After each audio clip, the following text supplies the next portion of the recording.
আসসালামু আলাইকুম সুপ্রিয় দর্শক, সবার কি অবস্থা? হাজির হয়ে গেলাম দীপ্তি টিভি নিবেদিত মাশরাফি জুনিয়র নাটকের 1212তম পর্বে কী সব ঘটতে চলেছে তার অগ্রিম আপডেট নিয়ে। এই পর্বটি কেউ মিস করবেন না, কারণ এই পর্বে আপনারা দেখতে পারবেন শরাফত সাহেবকে দেখা যাবে সে এবার জালাল চৌধুরীকে মেরে ফেলার জন্য তার প্রেশারের ওষুধ বদলে ফেলবে। সে দোকান থেকে প্রেশার বাড়ানোর ওষুধ কিনে নিয়ে আসবে। তখন শরাফত সাহেব একা একা বলতে থাকবে যে আমার এখন দুটো কাজ। একটা কাজ হলো এই বুড়োর পেটে যেভাবেই হোক এই ওষুধ ঢুকাতেই হবে, তাহলে আমার অর্ধেক কাজ শেষ।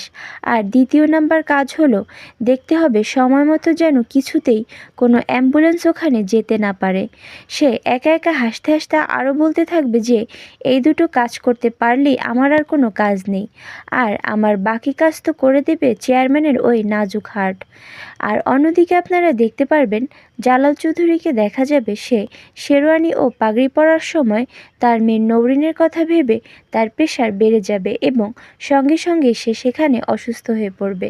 তখন সুজন তার জন্য ডাক্তার নিয়ে এলে জালাল চৌধুরী সেই ডাক্তারের সাথে বলবে, আমার মেয়ে নওরিন যে ঝামেলা শুরু করেছে, না জানি বিয়ের পর রুনাকে এই বাড়িতে নিয়ে এলে ও রুনার সাথে কত খারাপ ব্যবহার করে। তাছাড়া আমি মরে গেলে ও রুনাকে ঠিকমতো বাঁচতে দেবে না। এসব তো আমি ভাবতেই পারছি না। এসব ভেবেই আমার অনেক টেনশন হচ্ছে ডাক্তার। তখন সে ডাক্তার সাহেব বলবে, ও কিছু না, আপনার একমাত্র মেয়ে তো, তাই ওর মায়ের জায়গায় ও অন্য কাউকে মেনে নিতে পারছে না। দেখবেন বিয়ের পর ধীরে ধীরে সব কিছু ঠিক হয়ে যাবে। আর এছাড়াও থাকছে আশ্চর্য সকল ঘটনা। সুতরাং সবাইকে মাশরাফি জুনিয়র নাটকের আগামী পর্ব দেখার আমন্ত্রণ রইল। ধন্যবাদ।